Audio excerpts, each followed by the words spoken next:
This is the beginning of a new series called Relationships.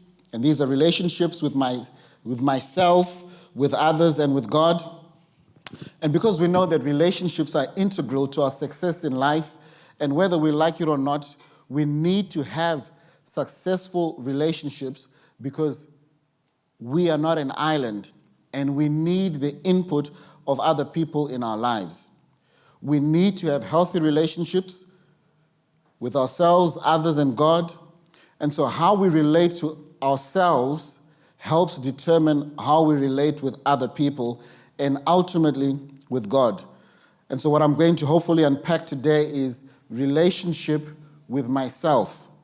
Next week, Pastor Nami is going to then talk about relationship with others, and then we're going to finish it off in the week after that with relationship with God, how we all can relate to God even better. Who wants to get better with their relationships? Yes. Who has got good relationships? Yeah, a lot of us. Sometimes I recognize whether it's in business or whether it's in life, you need the input of others in your life. Without their input, you will never get to see the blind spots that are, some of the things that you do, some of the behaviors that you have that are actually impacting on your relationship with other people. So having people is a good thing because it's always a good mechanism of feedback into our lives. And so when I was at university, I had a friend of mine, and she would always tell me that you need to smile a bit more. And so I'm not a natural smiler. That's why they don't have me on the welcome team. There are others who are just more natural smilers than I am. But I also like a desire that I want to be somebody who's like a motivational speaker. And it's quite hard to be a motivational speaker if you're not a smiley type, welcoming guy.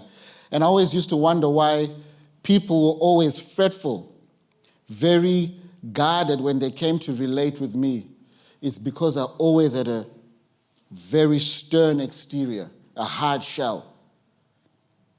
And that affected, and I wondered, there are some of my friends that can make friends very easily.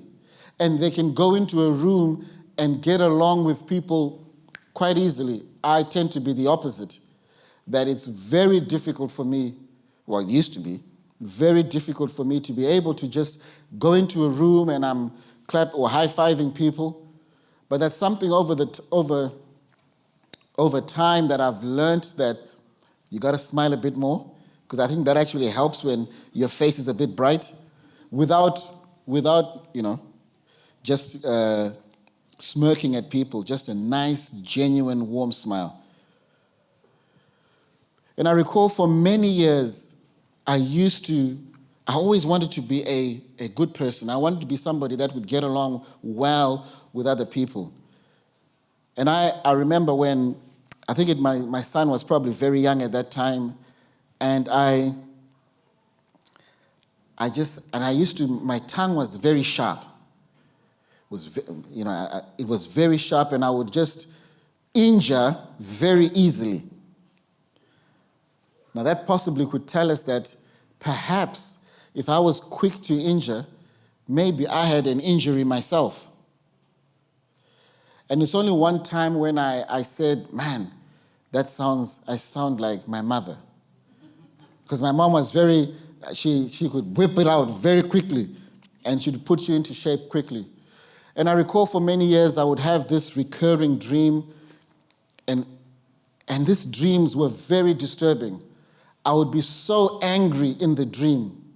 I mean, literally so angry that even though I'm sleeping, I could feel the anger and the hate in my body.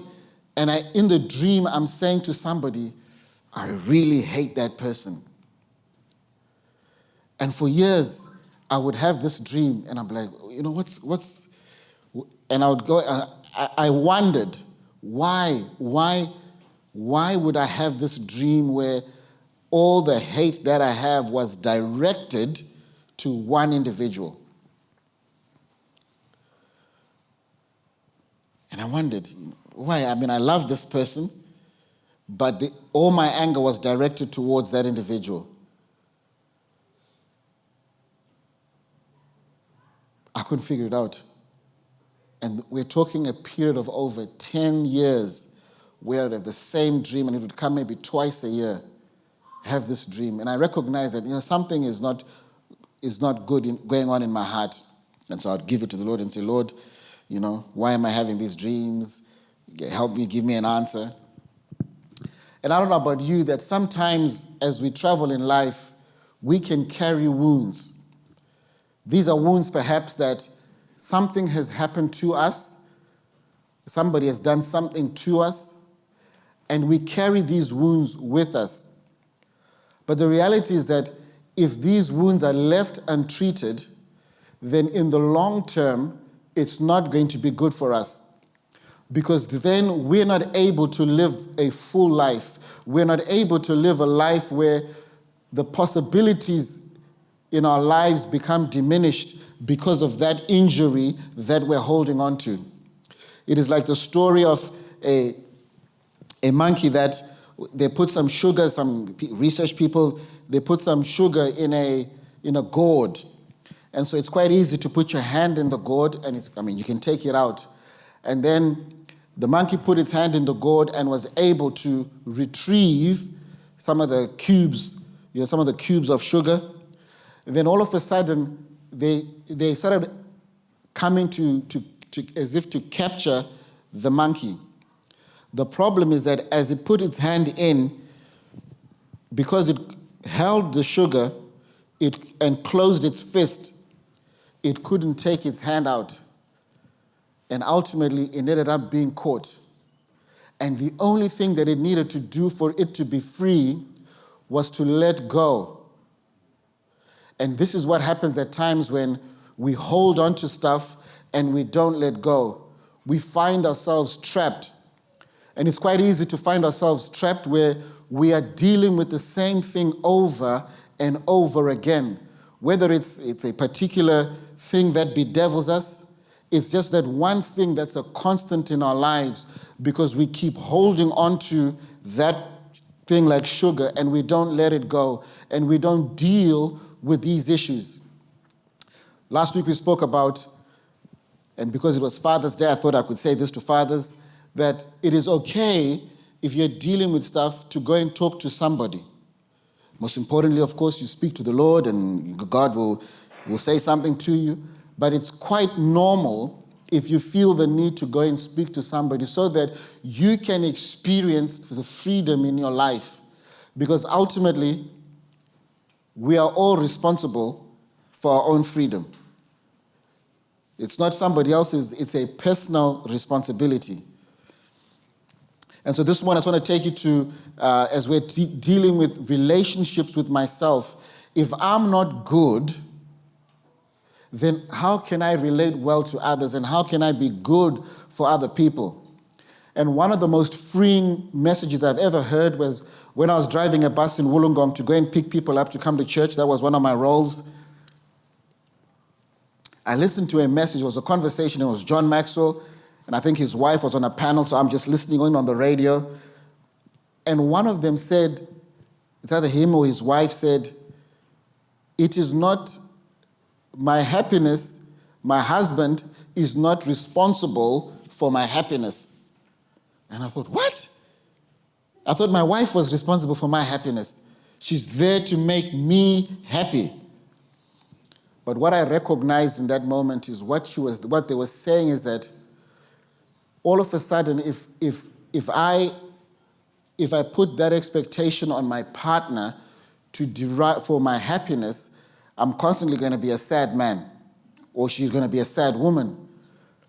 And so if I don't come myself as at least, if I'm not responsible for my own happiness, I put this unfair expectation on the spouse that then messes up the relationship because I've now vested all the responsibility of my happiness onto them.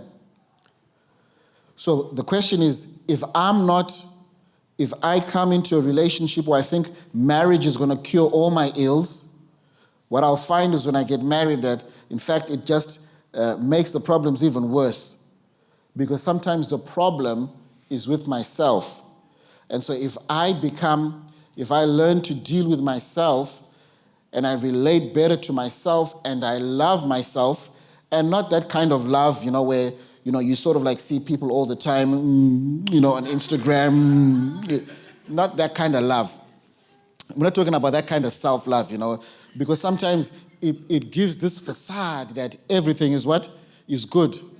And I've got daughters, and all the time, wherever we go, there's always an opportunity. And we are always in the house saying, is it really necessary all the time to constantly be on your phone and, making sure that you're posting something? But I also, to be fair to them, I recall when I was growing up, and maybe this is a male thing, we never used to have mobile phones, but we used to have mirrors. And we'll constantly maybe spend 10 minutes, just looking at ourselves. But anyway, let's go to Matthew chapter 22, verse 36 to 40. It says, and this is the question that the teachers of the law the Pharisees came to Jesus. They said, "Teacher, which is the most important commandment in the law of Moses?" Jesus replied, "You must love the Lord your God with all your heart, all your soul, and all your mind. This is the first and greatest commandment. A second is equally important. Love your neighbor as yourself. The entire law and all the demands of the prophets are based on these two commandments." And I'll take you to Exodus, the 8th chapter, verses 8 to 11. This is when Moses was talking to Pharaoh and bringing the plagues. We're now in the second plague. This is the plague of the frogs. And so that's when Moses said, let my people go so that they can go and worship. If you don't let them go, then I'm going to send frogs, and they're going to be all over your house. And then that's what happened. Then Pharaoh summoned Moses and Aaron and begged, "Plead with the Lord to take the frogs away from me and my people. I will let you go so they can offer sacrifices to the Lord." "You set the time," Moses replied. "Tell me when you want me to pray for you, your officials, and your people. Then you and your houses will be rid of the frogs. They will remain only in the Nile River." And so he says to Pharaoh, "When do you want me to get rid of the frogs? Tell me the time." Now, you would think a normal person would say, get rid of the frogs right now. But he says, do it tomorrow. Very perplexing. Why? And so Pharaoh said, "Do it tomorrow," Pharaoh said. "All right," Moses replied. "It will be as you have said. Then you will know that there is no one like the Lord our God. The frogs will leave you and your houses, your officials and your people. They'll remain only in the Nile River." And I want to say this, it is the quality of our relationships that determines the quality of our lives. It is the quality of our relationships that determines the quality of our lives. And a lot of people perhaps have come into WA or have flown somewhere, and you'd get it as the normal routine goes in an aeroplane. They say, should there be an unlikely, an unlikely incident, mask will drop down from the overhead area. Please place the mask over your own mouth and nose before assisting others. And so why do they say that? What could be possibly wrong with helping other people first? I think that's a good thing, don't you?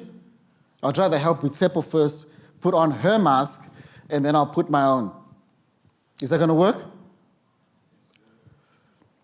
So in the case of the aeroplane, the oxygen masks are deployed in situations where the oxygen level has dropped dangerously low. Without an oxygen mask, we will quickly lose consciousness. And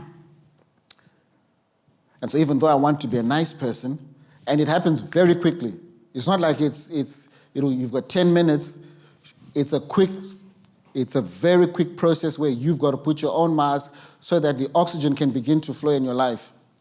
So if we don't make putting on our mask our first priority, we will very likely not be able to help anyone. Those are the lessons that we're getting from Qantas, from Virgin, Jetstar. They're teaching us that there are moments and there are times where it's actually important for you to work on yourself first. Because only when you work on yourself are you going to be in a better position to assist somebody else. And so we know that the scripture that's talked about in Matthew, where it says, loving my neighbor. And it isn't always easy. So loving your neighbor as yourself isn't always easy. And that's why God made it a command.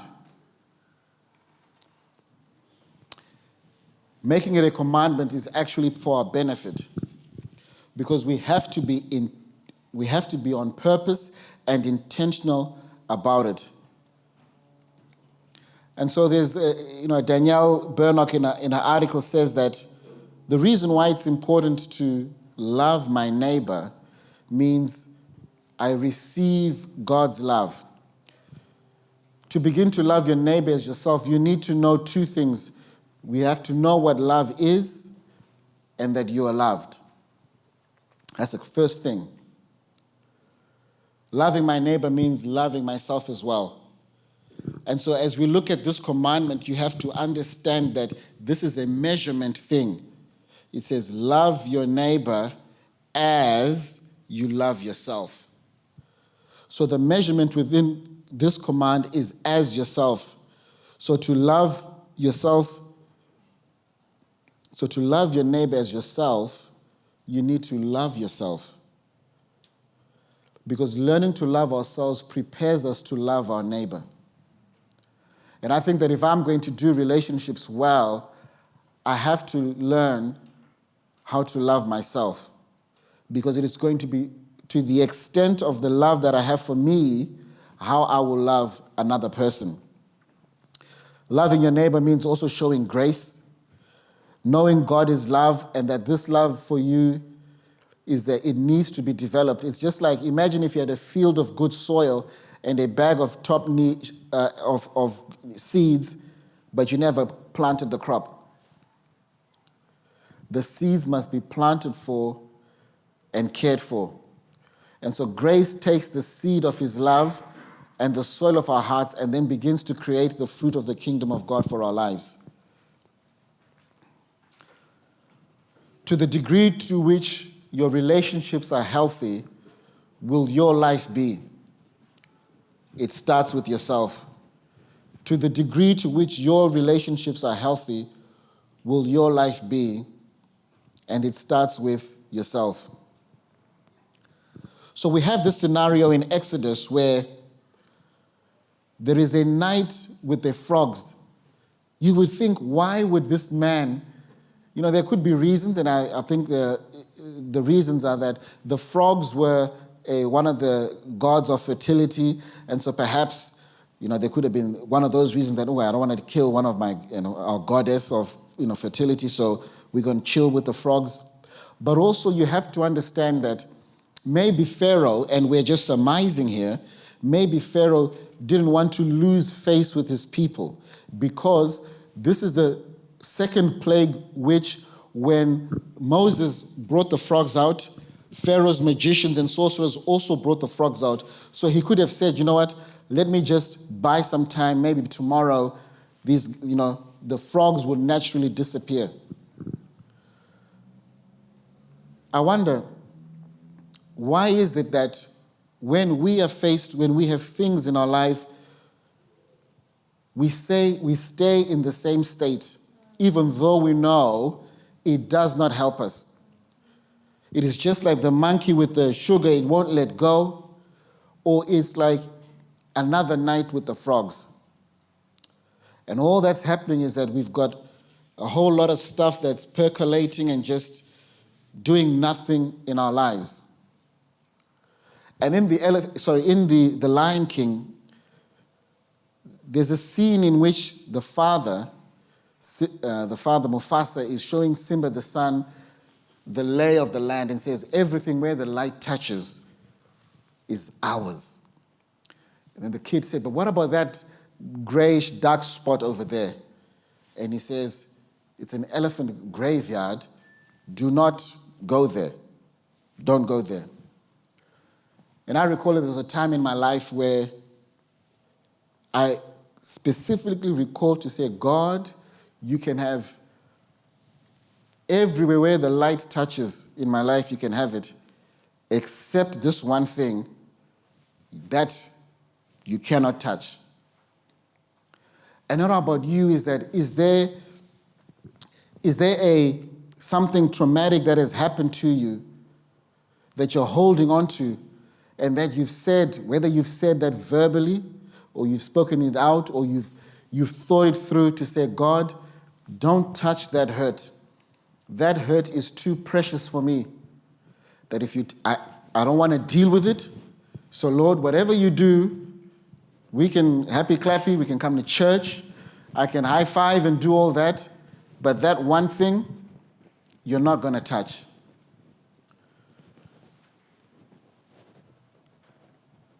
And as I was growing up, even in my adulthood, because life just happens and things are tough. And I recall going to a Connect group in Port Hedland. And I'm always, whether it's my accounting background or maybe blame it on that, or because I did auditing.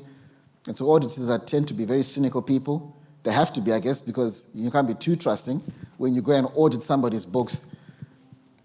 And I remember I was saying something, and one of the guys said to me, has anybody ever told you that you're a cynical person? Man, that hit me. And I really wanted to, punch back. I felt, I got to give him back because you've just injured me, so I need to sort of and it hit me that afterwards, after the group, you go away and you just start to think about some of those words. That, wow, I am. But then I recognize that that's not my posture. That's not who I think I am. And I don't want to be viewed as that by other people. So whether we've had traumatic stuff happen to us, we hold on to these things, and just like that untreated wound, if we leave it untreated, it's not going to help us. Because the object, you see, is that I'm going to love other people as I love myself. But if I myself am holding on to things that create a bottleneck in my life, like a cork that's put on a champagne bottle, that means that there's certain things that I'm not going to be able to experience. You will not experience a fullness of joy. Now, you will hear about the fullness of joy. You will see it in other people, and you begin to ask, why is it that that person seems to just be full of joy, and I'm not? Don't those people kind of irritate you? Those people that are always full of joy. Nah, don't get me wrong. It's actually a good thing to be full of joy. But when you're not experiencing it in your life, it can become super annoying when you've got those super happy people around you.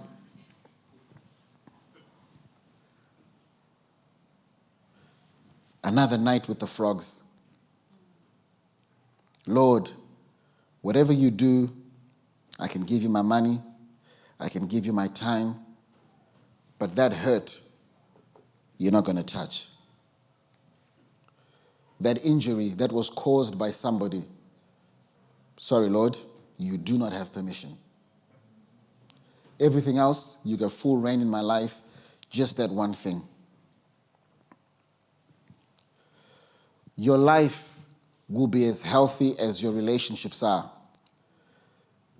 It starts with your personal relationship. Your life will be as healthy as your relationships are, and it starts with your personal relationship. And so what can I do? What can I do to sort of like, if I've got, now maybe there's certain things in my life I don't even know that I've got issues. What can I do? And there are a few things that you can do.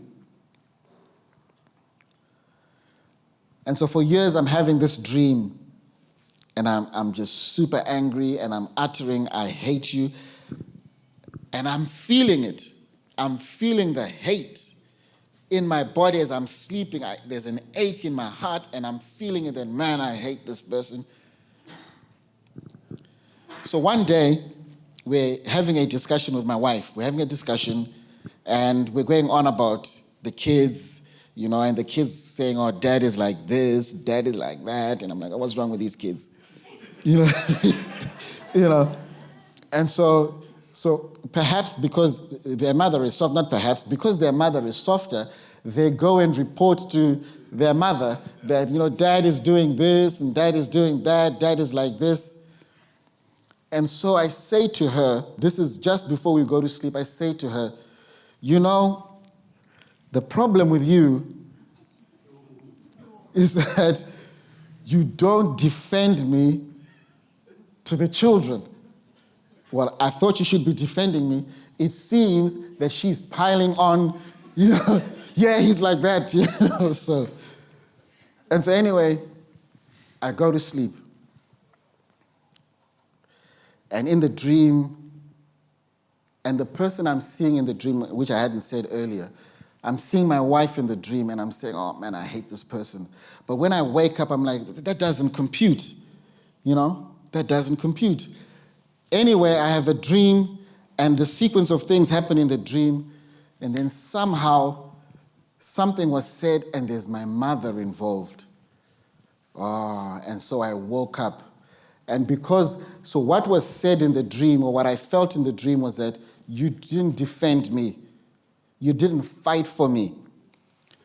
And that's when it clicked that morning when I woke up at 5 o'clock at 6 Kabali Loop in South Headland. That, okay, now I know the object of my hate and my frustrations was not to Unami. She was just the figure, she was just the person in the dream, but it was directed at my mother. And I knew now that I had a huge rejection issue, because I was raised by my grandmother. Both sets of grandparents, my grandmother on my mother's side, and my grandfather, and then my grandmother on my father's side. So all the stuff I'd been dealing with, whatever else I had been searching for, doing things that you don't want to do, but you do it, was all because deep down there was this issue of the rejection in my life. And so I, that morning, woke up, Lord, forgive my mother. Once I recognized who it was, I called my aunt in the UK, and I explained everything to her. And then she began to just unpack some things for me. And so I dealt with that. I said, Lord, forgive. And it's only in 2022, my mother died in August 2000. And it's only this year that from nowhere I said, you know what?